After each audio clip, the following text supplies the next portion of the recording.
Eviscerati Theater presents an audiobook podcast of The Points Between, written and narrated by C.B. Wright. This podcast is distributed under a Creative Commons license.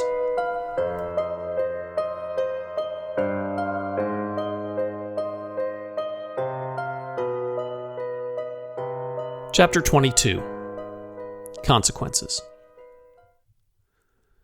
The next morning, Matthew feels sick. He pushes himself out of bed, forces his way over to the shower, and does his best to ignore the heaviness in his arms and legs. He's feverish. It hurts to breathe. He feels slightly dizzy. It's a familiar feeling, more familiar than he likes. He dresses quickly, forcing himself through the motions, and makes his way downstairs. Katie is in the living room, still in her pajamas, transfixed by cartoons on TV. There were no circles under her eyes this morning. Matthew heads for the dining room and nearly runs into Buck. Buck grins, then narrows his eyes and peers closely at him. "You okay, Matt? You look poorly." Matthew nods and tries to smile. "Just a little run down." Buck's grin fades. "Maybe I ought to take you over to see Henry." Matthew shakes his head. "I'm just tired. Worked too hard Sunday, didn't pay any attention to my body telling me to rest. Now I'm paying for it." "Still, I think I ought to take you to see him," Buck says. "You said you were fine before, and you almost died." "Buck," Ellie steps out of the kitchen to glare at her husband. "Matthew is not your son. Stop pestering him." Buck throws up his hands in a gesture of good-natured surrender. All right. I'm late for work anyway. Matt, just don't push yourself, okay? The ambulance hates coming down here. It keeps getting stuck in the mud." He grins, slaps Matthew on the back, then heads out the door. Ellie watches him leave, shaking her head in fond exasperation, then turns her focus on Matthew. "Good morning. Breakfast?" "No thanks," Matthew says, "but I'll take some coffee." Ellie flashes a rueful smile. "Buck drank most of it. I'll make a fresh pot." They go to the kitchen, Ellie standing in front of the kitchen sink to fill the pot. Framed in the light of the kitchen window, the edges of her blonde hair gleam white while the rest becomes a dark silhouette. For a moment, Matthew sees someone else, a dark-haired woman in a blue dress glowing softly in the darkness. "Everything okay?" Matthew blinks and the image fades. Ellie stares at him. Matthew flushes. "Sorry." "Don't apologize," Ellie says, humor tinting her voice. "I haven't had a young man look at me that way in quite a while." Matthew laughs as his flush deepens. For a minute, you reminded me of someone else." "Lucky girl," Ellie says, and grins almost exactly like Buck. Her eyes are very green. "Ellie, do you have any family in Daylight?" Ellie laughs as she pours the water from the carafe into the coffee maker's well. "Can't throw a rock without hitting an Everett in Daylight." She reaches for a fresh packet of grounds and drops it into the top. "Everett is your maiden name?" Ellie nods and turns the coffee maker on. "You'll find us all over. I'm probably related to half the town in some way."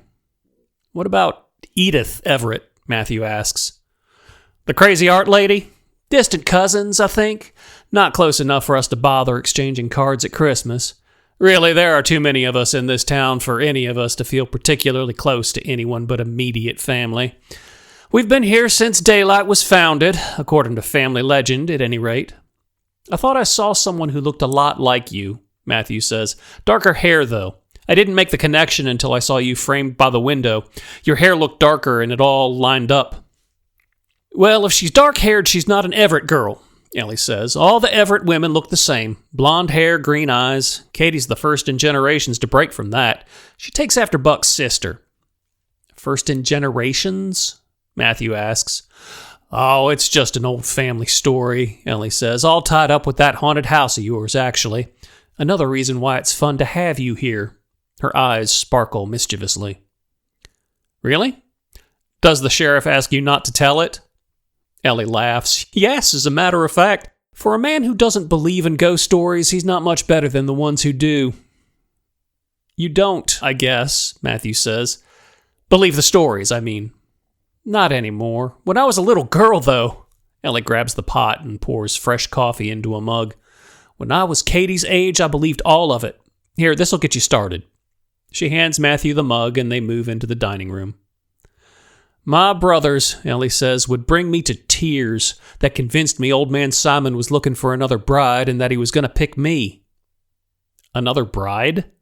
Matthew leans forward. I think I'd like to hear this family ghost story. It's a short one, Ellie says. Once upon a time, there were two sisters. Alexandra had raven black hair. Eleanor's was golden spun. They were as close as two sisters could be until Simon Wendell buried his father, built a church, and began to preach blasphemies. He had a power in his words, and many people in daylight were so wrapped up in the music of his voice they didn't realize the evil he was doing. What kind of evil? Matthew asks. Ellie shrugs. Story doesn't say. None of them do, at least none of the ones I remember. Just evil. Anyway, Alexandra was one of the people who were swept up in it. She fell in love with him, and he courted her, and they became engaged. Eleanor was horrified and wanted to rescue her sister, but she couldn't do anything about it. Finally, when the town came to its senses and drove Simon out, Alexandra and a few others went with him. Eleanor never saw her again, and the Everetts never had another black-haired child. Interesting, Matthew says. So you're related to a ghost story by marriage. And I'm named after Eleanor, Ellie adds. The heroine, Matthew says. I like to think so, Ellie says. Not a view shared by everyone, though. There's some who'll say all Everett women are touched by the dark. Not to my face these days, but when I was in school, it was different. Some called me a witch and meant it. Oh, come on, Matthew says. That's just, I know, these modern times. But it's just the times that are modern, Matthew, not necessarily the people living in them. Anyway, that didn't last long after I met Buck. Some people don't respond to common sense, but he has a way of getting through to them regardless. Matthew grins. I'll bet. Thanks for your story. Don't tell the sheriff I told you, Ellie says, laughing. The sheriff and I aren't exactly on speaking terms, Matthew says, but if I run into him, I'll make sure that's one of the things we don't talk about. Later that morning, Matthew decides it's time to buy a new phone, so he hops into his car and heads into daylight to do some shopping. He makes his way down River Road, driving slowly as balding tires slip and skid on gravel and dirt patches until he's out the forest and into the warm summer sun. He's starting to feel better. He still aches, still feels tired, but it's only a trace of what he felt earlier. Purpose, activity, and strong coffee have effectively pushed it aside. River Road opens out onto Clover Road, which ends at Bridge Road very close to the bridge itself. As Matthew pulls up to the intersection of Clover and Bridge, he sees Billy sitting in his patrol car, parked across the bridge mouth. Matthew frowns as it occurs to him that despite Sheriff Dobbs never referring to his deputy as anything other than Billy, he thinks his last name might be Everett. One of Ellie's relatives? Billy looks straight at him as he passes, and a moment later, Matthew sees the patrol car in his rearview mirror, lights flashing. The siren blares twice, and Matthew pulls over to a copse of trees at the side of the road. He rolls down his window, fishes his driver's license out of his wallet, and rummages through the glove compartment until he finds the car registration. Billy doesn't get out of the patrol car. Matthew sighs in irritation. He hates this game. Minutes pass. Billy shows no sign of getting out of the car. Matthew adjusts his rearview mirror to try to get a better look at what the deputy's doing, but he doesn't seem to be doing anything. Billy isn't on the radio, he's just sitting in the driver's seat, watching him. Matthew briefly considers getting out of the car to ask what's going on. Common sense overcomes impatience, and he stays put. A minute later, a dirty green Ford pickup drives past in the other lane, slows, and comes to a halt. 3 men in flannel shirts and work jeans jump out of the back, and the driver's side door opens to reveal a man in a light gray business suit. All 4 men walk over to Billy. One of the workmen eyes Matthew's car. Everything about them screams hostile townies. Matthew feels himself tense. The man in the suit leans in, says something indistinct, and steps away as Billy's door opens. The other men step back as Billy gets out of the car, adjusts his sunglasses, then slowly advances on Matthew. Matthew watches Billy from his side view mirror, saying nothing. Billy stops at Matthew's window. "Mr. Stackford would like a word." "Who's that?" Matthew looks over at the 4 men. It's not hard to guess which one is in charge. The 3 workmen have closed ranks around the man in the suit, who is watching Billy and Matthew impassively. "Please step out of the car, Mr. Garrett." Billy places his hand on his nightstick. It's an unconscious gesture. Matthew has seen him do it many times. This time, he finds it alarming. Matthew is tempted to turn on the ignition and drive off, but he's certain that won't solve anything. He sets his jaw, takes off his seatbelt, and opens the door. As Matthew climbs out of his car, Billy does an about-face and starts walking back to the patrol car. The man in the gray suit gestures to his men and then starts walking toward Matthew, leaving them behind. Matthew leans against the side of his car, trying to look calmer than he feels. The throbbing in his head returns. His arms and legs feel heavy again. The man in the suit is tall, thin, and clean-shaven. His hair is short and dark, the top slightly curled and the sides slightly gray. His eyes are dark and calculating. Despite the quality of his suit, there's something about him that reminds Matthew physically of Buck. The man extends a rough, calloused hand and flashes an almost but not quite but very close to genuine smile. "Hello, Mr. Garrett. Nice to finally meet you." Matthew shakes his hand. Immediately, the other hand comes up to clasp him on the shoulder, much the way Buck does, but with a sharpness that is less friendly and more aggressive. "My name," the man says, "is Franklin Stackford. I've wanted to meet you for a while now, but there were difficulties." Matthew immediately thinks of Sheriff Dobbs. "What can I do for you, Mr. Stackford?" Franklin Stackford stares at Matthew, head cocked slightly to one side, considering his words. "Well, I'd like to start by welcoming you to daylight." Matthew nods, looking away, trying to appear casual as he takes in his surroundings. "You had Billy lie in wait for me to make sure this didn't happen in daylight." "I did," Franklin admits. "It keeps everything simpler." "All right." Matthew focuses on the shadow of his car on the road and his and Franklin Stackford's shadows peeking up over the top of the car. "Thank you for the welcome." "I'm sure this doesn't feel much like one," Franklin acknowledges. "The thing is, Sheriff Dobbs doesn't want me talking to you, and he can be pretty persuasive when he puts his mind to it, so I had to get creative." Matthew nods, still focused on the shadows. Something in his brain is poking at him, but he can't tease the thought out. "I hear you're staying with the Gardeners," Franklin says. At Matthew's distracted nod, he continues, "That's a pretty view they've got right there on the river. Buck's a good fella. He gets a little hot when there's no call for it, but nobody's perfect, right?" Matthew waits patiently for the man to get to the point.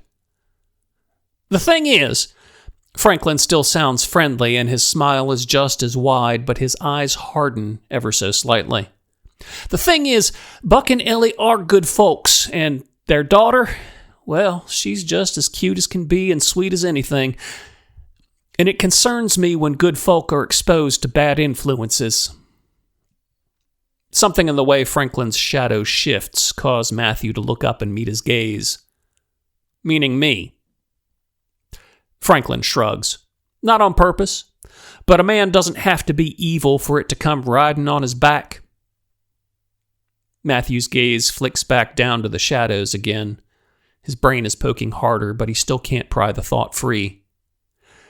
"And therein lies the tragedy," Franklin continues. "Because if he can't see the damage he's doing, but he's doing damage just the same, well, what would you have me do?" There is something wrong with Franklin's shadow. It's an insane, unbelievably paranoid thought, the kind of thing you hear from people who are actively hallucinating, but it grips him with a cold certainty. He looks back up at Franklin Stackford, a man with a charming smile who oozes cold menace and is certain that he is not hallucinating. "I would like you to get to the point," he manages to say. Franklin's smile falters, but only for a moment. "My point is that I don't mean you any ill will." Matthew deliberately shifts his gaze over to the 3 denim-clad men who'd come with Franklin.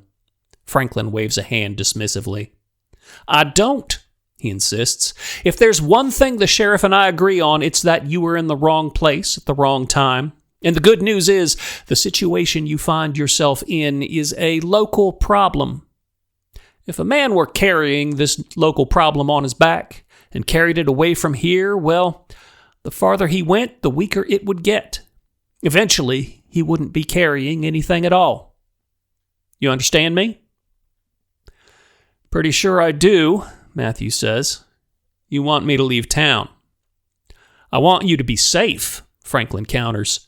"It's possible for some people, most even, to come here and spend years, even their entire lives, without ever encountering the dangers that lie in wait. It's not, alas, possible for you. You're drawn to dark things, and they are drawn to you, and you may not have noticed, but there is darkness in daylight. And I'm pretty sure I'm face to face with some of it right now," Matthew thinks. Out loud, he says, "You sound a little like Deke when you say that." Anger ripples across Franklin's face, briefly but clearly enough for Matthew to notice, before he resumes his outwardly friendly demeanor. "Deke is a wise man." Franklin's gaze drifts back down to Franklin's shadow. To his annoyance, his brain starts throbbing again as he finds himself trying to tease out exactly what it is about it that bothers him. "This is not the time to get distracted by some aesthetic quirk when I should be focusing on the man trying to threaten me," he scolds himself silently. Just because the shadow doesn't line up, he barely manages to stifle a gasp as the observation that has been trying to bubble up through this entire conversation finally breaks free. Franklin's shadow doesn't fall right. It doesn't line up with all the other shadows on the ground. If it had been a painting, he would have noticed it immediately, but because he's standing in the real world, he'd refused to recognize it. But the angle of Franklin Stackford's shadow is ever so slightly out of alignment with all the other shadows on the ground, and there isn't any light source out there to account for it. Just the sun. "Mr. Garrett?" Franklin Stackford's voice is unfailingly polite, but Matthew has to force himself not to shiver. Matthew forces himself not to stare at the shadow by looking over at Billy's patrol car, where Billy and the 3 men dressed in flannel are deliberately not looking at them. "Mr. Stackford," Matthew says, "it turns out you're in luck because I'm leaving daylight." Franklin doesn't bat an eye. "When?" "End of the week," Matthew says. "I was just going to get some things I need to rewrap my paint supplies and get some new luggage, and a phone. I need a new phone. And then I'll say my goodbyes, make sure I'm square with Dr. Lancey on any unpaid bills, and then, Mr. Stackford, I'll no longer be a concern." "Well," Franklin says, "that sounds fine, assuming I can trust you." "You don't have to trust me, Mr. Stackford," Matthew says. "All you have to do is wait a week and notice I'm not here." Franklin Stackford stares at Matthew, considering. Matthew forces himself to meet the man's gaze without flinching. Franklin takes a minute to consider. It feels like hours from Matthew's perspective, then nods in satisfaction. "Well, it was good to meet you, Matthew. Good luck to you. I wish you well." With that, he calls out, "Let's go, boys," and walks back to the truck. As if on cue, the 3 men in flannel climb back into the bed, and Billy starts his patrol car and drives off. Franklin is next, his truck making a U-turn on Bridge Road to head back to daylight. Matthew waits until both are out of sight before he climbs back into his car, trying very hard not to think about that final glimpse of Franklin Stackford's shadow. When Franklin turned and walked back to his car, Matthew was positive that, just for a second, the shadow hadn't moved. Chapter 23. The Other Side. Matthew wakes up to the sensation of his new phone vibrating fiercely under his pillow. Still groggy with sleep, he gropes under his pillow, hits the power button once to stop the alarm, and drags it out to look at the time. 1:05 a.m. He sits up, unlocks the screen, and blinks a few times until he can focus on the signal strength. 2 bars. Not great, but it will be enough. He yawns, rubs his eyes, and fires off a quick email to Randy. Randy, I'm going exploring. Hope to get a painting out of it at least. Don't call the police this time, okay? I'll be hard to reach. Don't try. Matt. He hesitates for a moment, recognizing this is the first step that actually requires him to commit to this insanity. A part of him wants to ditch the whole plan and just leave the way Frank Stackford wanted, and Sheriff Dobbs, and even Deke. He sets his jaw and sends the message. His jacket hangs over the back of a chair next to his bedside table. He reaches into the chest pocket, takes out a handwritten note, smooths it out, and places it on the table. Buck, I ran into a Mr. Franklin Stackford on Tuesday. He strongly suggested I leave town. I can't say I appreciated the concern, but after thinking it over, I decided it was a good idea, after a fashion. Don't worry too much. I'm just looking for another beehive. Thanks for putting me up. I hope you'll let me keep my car in your driveway for a while till I get back. Matt. P.S. If you run across Deke, tell him I think there's a fifth way. He turns off his phone and sits it on top of the note like a paperweight. Then he turns on his bedside lamp, gets up, and quietly locks the door to his room. He has work to do. He changes into a pair of swim trunks, then slips on a pair of rubber swimming shoes and a gray canvas fisherman's vest. He pulls a roll of plastic sheeting out from under his bed, unrolls it so it covers half the floor, then starts arranging clothing on it. 2 pairs of jeans, 4 pairs of underwear, t-shirts, socks, and finally his jacket and boots. On the top of the clothes, he adds 2 freezer-lined Ziploc bags, 2 dozen food bars of various flavors, a first aid kit, a utility knife, and a small flashlight with a spare set of batteries. Matthew grabs a pair of scissors and a roll of duct tape squirreled away in the bedside table drawer. Setting the duct tape aside, he quickly cuts the plastic sheeting at the roll, then folds and refolds the sheet until the bundle is completely encased in plastic. Then he grabs the duct tape and very carefully tapes every seam shut. He reaches under the bed and pulls out a hiker's backpack. Careful not to break any of the seams, he puts the bundle in the backpack, then closes it up and slips it over one shoulder.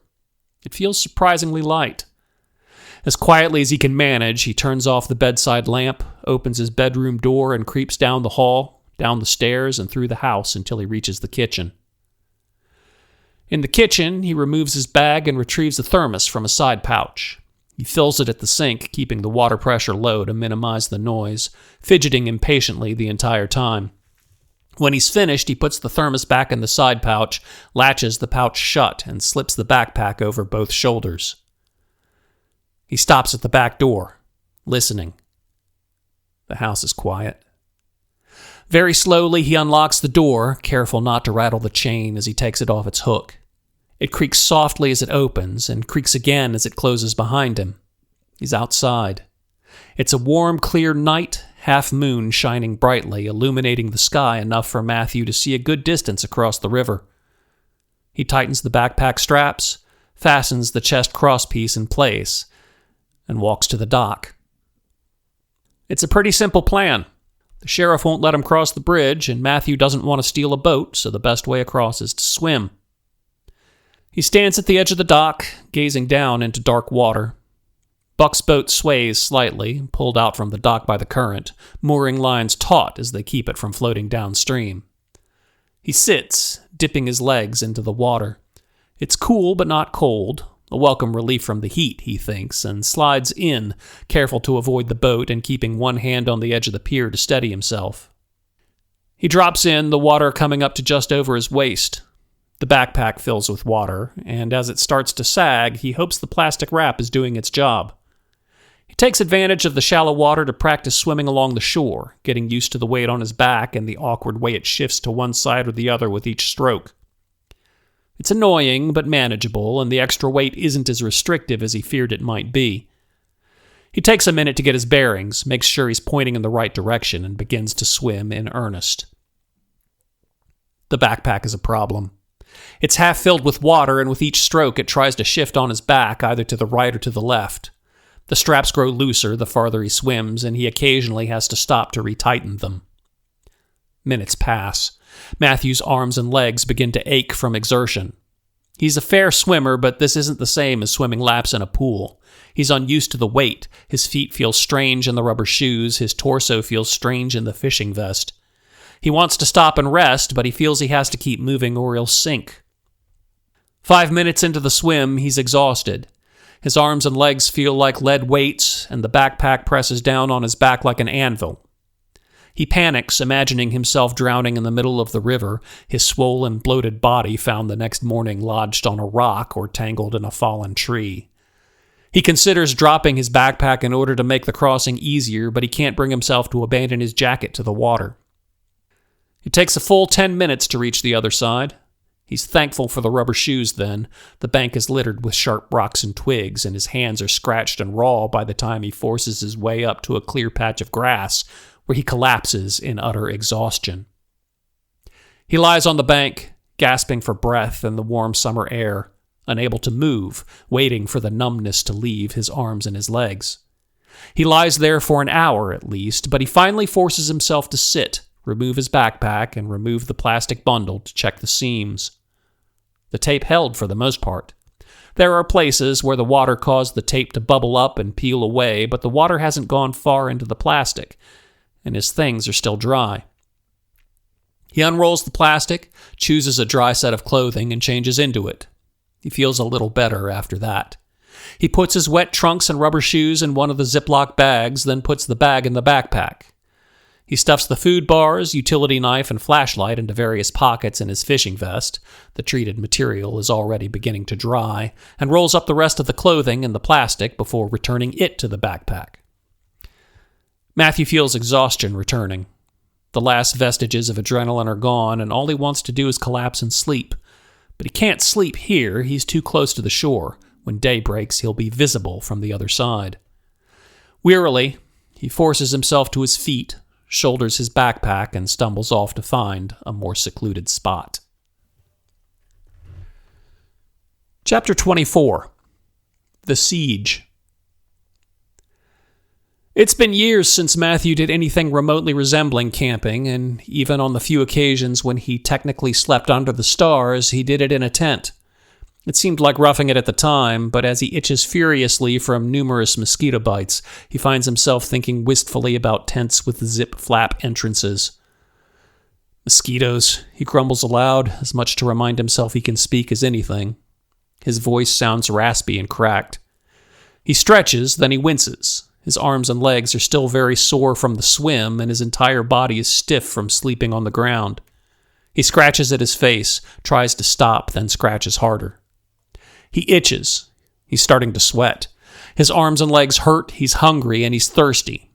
The last two, at least, he can do something about. He drinks from his thermos, trying and failing not to drink too much, then unwraps a food bar. The bar is sticky, the peanut butter coating half melted from the morning heat, and when he finishes, he winds up drinking even more from the thermos. It's better than nothing. He sits up and feels his back twinge. He hadn't bothered to take off his backpack before he slept, and his body is not amused. Now that it's light, he can see the spot he chose the night before. It's a pleasant-looking meadow sitting behind a ridge that separates it from the river. It was a pretty lucky spot to pick in the dark, as tired as he was. He could have done far worse. He stands, wincing as his legs protest, and swings his arms side to side, trying to work out the soreness. He figures walking will help, so he ignores the pounding in his head and starts off in the direction of the sun. He wants to see the tower. That means east, then northeast. He doesn't specifically know where it is, but he has a vague idea of its direction from Buck's house, and a vague idea of where Buck's house is from where he's standing. His best bet, he decides, is to stumble across something he recognizes. He very nearly laughs aloud at that, and tries very hard to ignore the voice in the back of his head that's telling him this is a lunatic's plan. He thinks back the night he saw Simon Wendell enter the other tower. That night on the shore, he saw the echoes of a light bobbing and dipping behind ridges and trees. Close to the shore, but separated from it. That describes the meadow pretty well. Perhaps Simon actually walked this way to the tower. Off to the east, a short walk from where he stands, he sees the meadow end and a forest begin. The trees look very much like the ones around Buck's house. He shoulders his pack, looking at them warily. He coughs, wipes sweat from his forehead, and starts off. He stands at the edge of a forest. Behind him, the heat of the day beats down in full effect, humidity making the air feel heavy and sluggish. Before him, trees rise into the sky, coming together like a twisting wall. The wall, however, is not solid. These aren't the trees that blocked his way to the manor house. The gaps between the trunks are clearly visible, and a small path, an animal trail perhaps, winds its way in and through the trees. Matthew puts on his jacket, readjusts his backpack, and steps through. Almost immediately, the humidity lessens. The sun filters down through the trees, bathing the forest in dim light. The ground is soft, covered in decaying leaves and thick moss. The path is faint, but visible enough to follow. Matthew walks on, leaving the humid, bright world behind and surrounding himself with the smell of bark, moss, and leaves. Deeper into the forest, farther out of the sun, the air grows drier and cooler. There's enough light to see. No reason to break out the flashlight just yet, but he finds himself squinting involuntarily. Eventually, the trail leads to a small clearing where sunlight streams down on unbroken grass.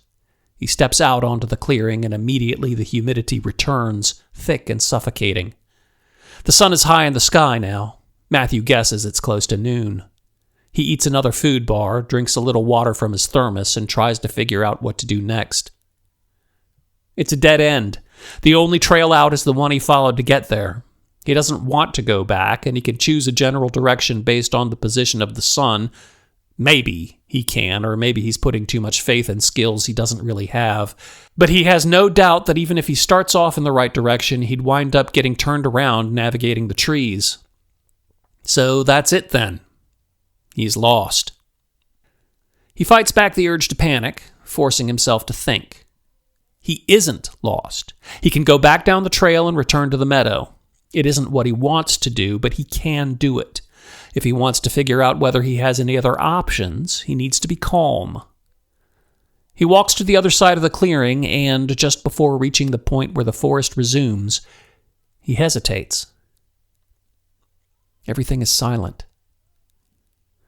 There is no breeze, there are no birds, there's not even the buzzing of insects. Then, faintly at first and growing louder, he hears the sound of footsteps, rustling leaves and snapping twigs. It's coming up the trail. Matthew backs into the forest, darting around a large tree and peering through a gap between two trunks to spy on the clearing. Emerging from the trail is a figure dressed from head to toe in filthy gray rags. As soon as it steps into the clearing, it halts, head turning left, then right, as if searching. Matthew stares, frozen in terror. Although he finds these creatures indistinguishable at this distance, he's certain this is the one who'd attacked him twice. When it begins to pace back and forth up and down the length of the clearing, murmuring and muttering indistinctly as it makes small oval patterns on the grass, Matthew backs away slowly, fading deeper into the woods. He doesn't take his eyes off the creature as he retreats, letting the thicket block ever more of the raggedy thing from view until finally only flashes of gray can be seen between leaves and branches. Almost there, Matthew thinks to himself. Just a few more steps and I'll be entirely out of view.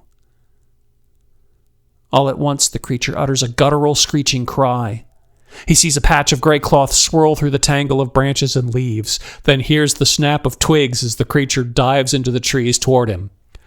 Panicking, he turns and runs. Trees fly by him in a blur as he races through the forest, twisting and turning to avoid the trunks and branches that seem to appear from nowhere, whipping at him, snagging his collar or scraping his arms and legs. The creature screeches, and Matthew hears answering cries to his right. He immediately changes direction, angling left to put distance between his pursuer and the ones who answered its call. He runs hard, dodging roots and stones with an agility he doesn't normally possess. Behind him, he hears the creature's occasional screeching cry, but he's mostly aware of the sound of his feet pounding on the ground and his lungs gasping for air. He rounds a tree and nearly stumbles as he sees a flash of gray ahead. He immediately bears right, leaping over a small stream and dashing between two elm trees. It screeches again, closer, but not as close as he feared. Knowing how fast they run, he can only assume they're having at least as much trouble navigating the forest as he is. How long that will remain true, he can't guess. Whatever tactical advantage the forest may provide, he doesn't expect it to last long. He needs to be somewhere else, someplace defensible. Immediately, the image of the tower comes to mind. He tries to focus on that, to convince himself he's running toward the tower, even though at this point he doesn't know which direction he's running at all. Another screech, this time much closer. Something is behind him, very close. He forces fear away by concentrating on that tower. He pictures the stone as it rises out of the earth, gray stone, solid, plain, unadorned. He thinks of the tower as he saw it the other night, ornate, gleaming white, banners bearing a strange symbol hanging from each side of the door. He concentrates on the tower instead of his fear, forces his fear aside, and as he runs for his life, he recreates that tower brick by brick in his mind's eye. The ground shrugs. Matthew stumbles, tripping over a root, crashing through a net of twigs and branches that tear at his clothes and scratch his face. He twists as he falls, sees a ragged figure closing, reaching out toward him, and as he opens his mouth to shout in fear, he exhales a long stream of white, cold breath. And the world shifts, spins, and he falls backward into the sunlight onto stone. The tower looms over him. Matthew scrambles to his feet, looking around wildly. He's alone in the valley. In the distance, he hears a shriek of confusion mixed with rage. A wave of nausea washes over him, and he doubles over, trying not to be sick. It's cold. The air bites at his lungs as he gulps it down. Eventually, the nausea passes, the cold recedes, and the heat and humidity of the day return. He steadies himself and climbs to his feet. He hears another shriek, louder, followed by others, and looks for a place to hide. All he sees in the valley is the tower. This is not the tower from last night. It is the same size and shape, but slightly tilted to one side, either from shifting soil or crumbling foundation. It's a shell compared to the one he saw the other night. Rough stone sides, no room with glass windows at the top, and an empty doorless entrance leading into blackness beyond. He doesn't have many options. He steps through the entrance into the tower, hoping to find a place to hide. It is not completely dark within, and in the dim light he can see the ground floor is a single large room with a stone staircase set into the far wall, spiraling upward. The floor is covered in a thick layer of dust and completely bare. It doesn't feel right to him. A derelict building like this ought to have visitors, maybe even occupants. He doesn't expect the homeless population to be terribly high, but he also doesn't expect it to be non-existent either.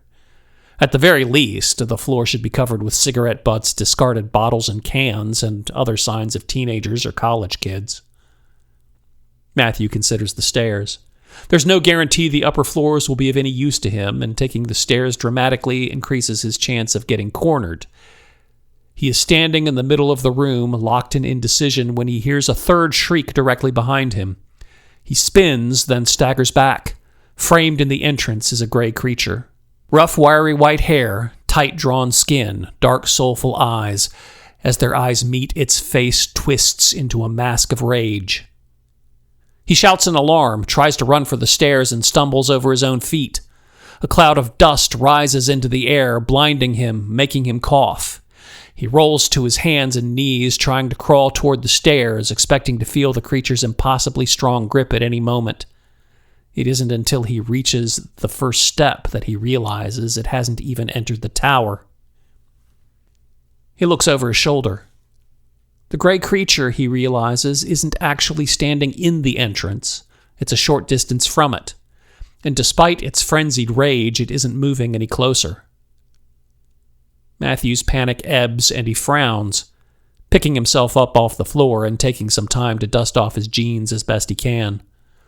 The creature watches him, snarling, but makes no move to enter the tower. More creatures appear, emerging from the forest, but while they join the first, they too stop short of entering the tower itself. They stand a short distance from the door, snarling, and go no farther. For whatever reason, they won't enter the tower. He's safe, at least for the moment. Safe, but trapped. The shrieking stops, but the gray creatures don't leave. They glare at Matthew, glare at the tower, and wait. Eventually, others arrive, emerging from the forest and spreading out. Matthew doesn't dare go through the door, but from the doorway he can see the creatures appear to be setting up a perimeter. He's certain, at this point, that he's surrounded. The shrieking has stopped entirely. The creatures aren't even muttering to themselves. An eerie silence settles over the valley. "What do you want?" Matthew demands. Silence. "What have I done to you? Why won't you leave me alone?" More silence. Matthew sighs in frustration. He doesn't know why the creatures won't enter the tower, but he's convinced they won't, which means he's safe, at least for now. He's surrounded, but he still has his backpack, he still has his thermos, and he still has his food. He can last for a little while. If he is under siege, he decides, he might as well explore his castle. He turns his back on the creatures, crosses the empty room, and begins to climb the tower stairs. Chapter 25. The Return. The second floor of the tower is like the first, completely empty and covered in dust. The only source of ventilation and light is tiny windows set high on the walls on each floor. The dim light, the dust, and the stuffiness combine with the heat, making him reluctant to explore, but he has nothing else to do, so he presses on. Each successive floor is no different from the last until he reaches the top floor, where the room is brighter because the stairs, continuing up to the roof, have sunlight pouring in from the top. Emerging onto the roof, he finds it's considerably cooler than the tower, and the day feels less humid than it did in the morning. He sighs in relief, casting off his backpack and jacket, and sinks to the floor, resting. The top is open to the air, so it isn't covered in dust, though dirt and twigs collect along the sides, where battlements rise into a jagged half-wall. Judging from the sun, it's past noon, usually the hottest part of the day, but a breeze rolling over the top of the tower makes it surprisingly pleasant, especially compared to the stuffiness of the tower itself. He can't hear the creatures below him, but he knows they're there, waiting. He pushes the thought aside, eats a food bar, drinks from his thermos, and tries not to fret over how little water is left. Then he turns his attention to the battlements with interest. He's never seen crenellations on a tower except in pictures. He's surprised by how thin and flimsy they appear to be, for show rather than for any practical purpose, perhaps. According to Buck, the tower was built during the time of the Revolutionary War. Would they have served any practical purpose against a musket? Maybe they'd been thicker and more useful once, but have been worn down by weather and time. He walks to the edge of the tower, peering over and between them, trying to picture how they might be used during a siege. Glancing down, he is unpleasantly reminded that he is still taking part in one. The creatures stand silently, forming a ring that encircles the entire tower. There are far more of them than he expected. They make a convincing army. Again, he forces back panic. There's nothing to be done. He's trapped. Nothing to be done yet. Trapped for now. He briefly considers descending back into the tower, but abandons the notion. It's too hot down there, it feels too good up here, and at least from this vantage point, he can keep an eye on the ragged army below. He sinks back down to the floor, places his back against one of the crenellations, and closes his eyes. When he opens them again, the sun is much lower in the sky. He's fallen asleep. It's evening. He stands, stretches, eats a food bar, and drinks almost the rest of the thermos. He puts on his leather jacket, shoulders his backpack, and leans against the battlements to watch the sun slip behind the tree line, slowly spreading dark purple and orange across the sky. Matthew feels a hint of chill in the air. He shivers in anticipation. The sun sinks completely behind the trees. Stars appear in the sky, peeking through the fading purple and orange streaks, and all at once cold bites at his throat and lungs. He exhales sharply, and a stream of white breath emerges from his mouth. He grins, feeling a thrill of anticipation as the last light of the sun disappears. Absolute silence settles over the valley. Matthew's eardrums begin to itch. The tower shifts, the world spins, and Matthew nearly loses his balance. He clutches at the battlements, only to find himself leaning against a large glass window. Gone are the stone floor and the two thin crenellations. In their place is the uppermost room of the White Tower, the tower he saw Simon enter the other night. He's standing in the small room, the one with windows on every side that reminded him of the top of a lighthouse. The windows are closed, but the blinds are open, and he looks out over the valley to see the torch-lit path leading to the entrance below. The gray creatures are gone. The itching in his ears has stopped. Sound has returned, and behind him he hears the spitting and crackling of a burning log. The top floor of this tower is a small, comfortably furnished study. Thick, well-made carpets cover the floor. A table sits in the center, piled with old parchment and leather-bound books. Set against one window is a large oak desk. Writing quills are placed in one corner, and more documents are stacked in various piles. At the far end is a small fireplace, a single log burning cheerfully as the tiny fire fills the room with a dim glow. Low bookshelves, coming up to the bottom of the windows but no higher, wrap around the rest of the room, filled with books of various sizes. A globe of the earth sits on one shelf, and next to it is an armillary sphere. He examines the brass and glass construct, first with interest, then with confusion. Staring out the window, his confusion is both confirmed and increased. The constellations depicted on the ecliptic ring don't appear in this sky. Of course they don't. I don't know exactly. It's not summer here. This tower is not the other tower. I'm not in the same place. He returns his attention to the room. Adjacent to the fireplace is a tiny spiral staircase descending into the rest of the tower. Matthew listens carefully. The fireplace is lit, and the room is obviously used, but there is no sound of life. He doubts he can hear anyone moving around in the rest of the tower, though, so he focuses on listening out for the sound of footsteps coming up the stairs. He's not entirely convinced there's anyone there to listen out for. Anywhere else, he'd assumed the presence of a fire meant the place was actively inhabited, but the rules of this world, whichever world it might be, are different. He stands by the stairwell, listening in silence. Minutes pass. There is no sound below, nothing coming up the stairs. Finally, he relaxes. Over at the desk, he glances at each of the stacks of parchment. They're all handwritten, the script is small and neat and clean, but while each of the letters is individually legible, he can't make sense of the words. An unknown language, but using the Roman alphabet. He's certain it's not Latin. One of the stacks of parchment is covering something. He pushes it aside to reveal a polished rectangular box. He picks it up, examining it with interest. It's a rectangular block of cherry red lacquered wood with an intricate pattern carved in the top. It's light, roughly the size of a small book, and as he turns it over to see the bottom, he feels something shift inside. He shakes the box slightly, trying to get a clue of what might be inside. It doesn't rattle. He sets it back down on the table, staring at the intricate symbol carved into the top.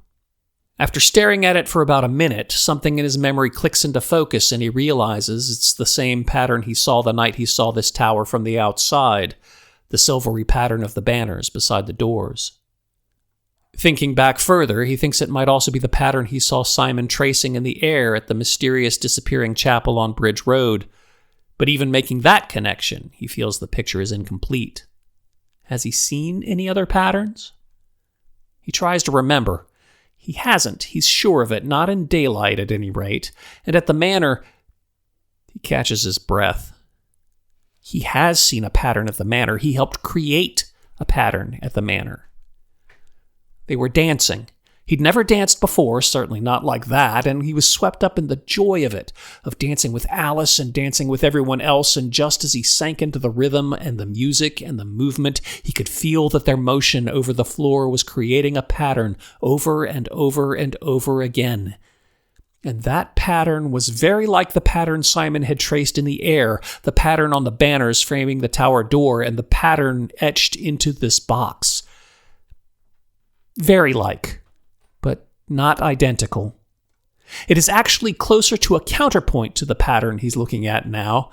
Matthew realizes that if the two patterns were placed on top of each other, it would create an entirely different, more complicated pattern. Finger extended, Matthew touches the symbol on the box and traces the symbol of the dance over it. With each motion, he feels a surge of warmth, as if a new connection between 2 points is completed with each stroke, and energy surges through it. With each motion, he recreates the pattern of the dance, and with each motion, the surge of the warmth grows stronger, never unpleasant or painful, but always stronger, until finally the very last arc of the dance ends at the top of the symbol, completing the shape. Warmth surges and fades. The box clicks. Startled, Matthew jerks back his hand. The top of the box slides back, revealing a small book bound in dark leather, a symbol etched into the front, carefully drawn in silver-colored ink. The symbol, he realizes, is the one he just created. It is the combination of the symbol on the box and the symbol of the dance, two pieces joined as a unified whole. He reaches into the box, withdraws the book, and places it onto the desk. It is obviously very old. The leather binding and stitching are done by hand rather than machine, but it doesn't appear to have degraded much over the years. He opens the book to a random spot and sees handwritten text covering the page. It is not the same handwriting as the papers on the desk, but it is similarly small, precise, and clean. And just like the papers on the desk, the words themselves, while quite legible despite their small size, are meaningless to him. The very first page of the book reveals the problem. Printed on that page is part of a cipher. The entire book is written in code. Looking over the papers on the desk, it appears they are written using the same code. Two different styles of handwriting using the same code, so at least two people using the same code, and with only half the cipher on hand, it would be pointless to try to translate it. Matthew grinds his teeth in frustration. He stares at the book for a long time, wondering if all the questions about everything are answered in those pages. Then, reluctantly, he places the book back in the box and carefully pulls the top shut. As soon as the lid covers the top, the seam disappears. Matthew pushes the box back to its original spot on the desk and places the pile of paper back on top of it. Not the time for that mystery, he thinks. Another day. It's time to leave the tower. It is, he decides, time to do so by taking a step ahead of this strange new world instead of being pulled along in its wake. He moves back to the stairwell, places a steadying hand on the rail, and closes his eyes. Once, in the middle of a sickness he couldn't explain, he found himself existing in two places at the same time. In the parking lot of Henry Lancey's clinic and at the old tower. Once again, when filled with desperation and longing, he actually moved from Buck's Dock to this new tower, a tower that appears to stand in the same place as the old tower, though the two are obviously different. And finally, once more, when filled with desperation and fear, moments away from being caught by one of the ragged gray things, he moved from the forest to the valley in front of the old tower in the blink of an eye. The first time this happened was confusing. Is still confusing, but the second and third time, he remembers everything. He's going to do it again, deliberately. Closing his eyes, he takes a deep breath and remembers. A hill sloping south, dropping off abruptly into a broad valley. In the valley, a house built in the fashion of a lord's estate, untouched by the passage of time. 5 stories, arched rooftops, tall windows. Around the manor house, a sprawling estate, a carriage house, stables, and many guest houses. Farther south, the front of the house, a vast expanse of flat land with fountains at the end, covered in canopies and blankets where people gather and picnic under the chilly night sky. To the east, a hedge maze. To the west, a large circular pond, sectioned by 4 bridges meeting in the center, opening into a large white gazebo. People gather there. Beautiful people. Impossibly beautiful, dressed in finery, laughing, dancing. Alice. Music. Alice. The world shifts. He tastes cold air on his lips, hears music, and smells the scent of late autumn hay. He opens his eyes to see the moonless blue and purple sky above, thousands of stars shining down. He stands at the top of a hill, and looking down he sees the manor, hears the music, and sees the people dancing. And there, standing exactly where he'd seen her that first night, is Alice, staring up at him. He climbs down the hill, sure-footed this time, and cuts across the manor estates to the west grounds towards the pond. The people notice him this time. The impossibly beautiful people fall silent as he passes and fall into step behind him as he continues on, watching as he makes his way to the north bridge where Alice stands, dressed again in white, watching him approach. He recognizes others as he walks. Alexander, Gury, Noel, and Gregory are all there, all smiling. He smiles in return, but he doesn't stop until he reaches the bridge. Finally, he stands before her, grinning like a fool. She stares back, impossibly green eyes shining. "I woke up during the day," Matthew says. "I'm sorry." "And then you came back," she says, voice soft. "I did. I hope that's allowed." "Yes," she says. She holds out her hand. Almost shyly, Matthew reaches out and takes it in his own. "Come with me," she says. She leads him around the pond, around the east wing of the manor to the front. The expansive, well-groomed lawn stretches before them as she leads him up the cobblestone path along rows of carefully sculpted bushes toward the antebellum porch where lamps hang down from the sides of Roman columns.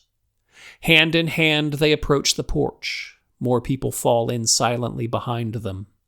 Matthew feels their anticipation, and he looks at Alice questioningly. Alice smiles at him and shakes her head. "Come." The porch is filled with people. At the center, somewhat separate from the rest, is a man sitting in a wicker chair. He is old but not bent, his long gray hair gleaming in the lamplight. His expression is both solemn and serene, and when he smiles at Alice it is kind, affectionate, and carries an air of authority. Then he turns to gaze to Matthew, and Matthew stares into clear blue eyes. Nobody moves. Nobody speaks. Alice squeezes his hand. Matthew marshals his forces and presses on. "Hello, Simon. Alice thought we should meet." Simon Wendell considers Matthew thoughtfully. Then he smiles and bows his head. "Greeting, magician, and be at peace." As if on cue, all the tension of the last few days fades to nothing, so suddenly that he sways, almost sinking to the floor in exhaustion. Simon stands, placing a steadying hand on his shoulder. Matthew can feel the man's strength. "You found us," Simon says, "and then were lost to us. But then you found us again, and that alone is a remarkable feat. It is reason enough for our joy. You are welcome here. You are home here." A cheer rises up from the crowd, and Matthew is surrounded by men and women shaking his hand, slapping him on the back, congratulating him, welcoming him. Simon stands back, giving the others room, looking on as the others press in. Matthew loses track of time, but as it goes on, each backslap threatens to knock him over. Finally, Simon raises one hand, and in response, the crowd falls silent and steps back. "This man is tired. Do we have room?" "Yes." "Yes." Matthew turns to see Alexander standing at his right. "Gregory and I have room." Matthew shifts uneasily. "Don't misunderstand me. I am tired. But last time, sleeping didn't work out for me. Maybe we should talk first?" His vision blurs a little. He sways again. Simon returns his steadying hand to Matthew's shoulder. "There's no need to fear waking," Simon says. "You will sleep through the day in safety and will remain with us when nightfall comes again." "Then it's settled," Alexander says. "Gregory and I will set everything up." He turns, smiles cheerfully at Matthew, and walks off. Matthew opens his mouth, whether to protest or ask more questions, he's not entirely certain, but Simon simply shakes his head. "We will talk," he promises, "but not tonight. You are exhausted, magician, more than you know, and it's important we ensure you stay with us for more than an evening this time, which we will. If I had known then..." Simon lets the thought trail off with a shrug. "No matter. You are here now, and there is much to do in the nights to come. For the moment, Alice, will you take Matthew to the cottage?" Alice squeezes Matthew's hand again. "I will," she says. Simon nods. "Good. We will talk tomorrow night, magician. I promise." He releases Matthew's shoulder, and Matthew sways again. Perhaps rest is a good idea after all. All right. He allows Alice to lead him away. They walk together, finally alone, around the east wing. Alice stops, looks up at him, and giggles. "What?" Matthew suddenly feels very self-conscious. Smiling, Alice reaches up and pulls something out of Matthew's hair. Matthew sees a small twig resting in the palm of her hand. "You still have sticks in your hair," she says.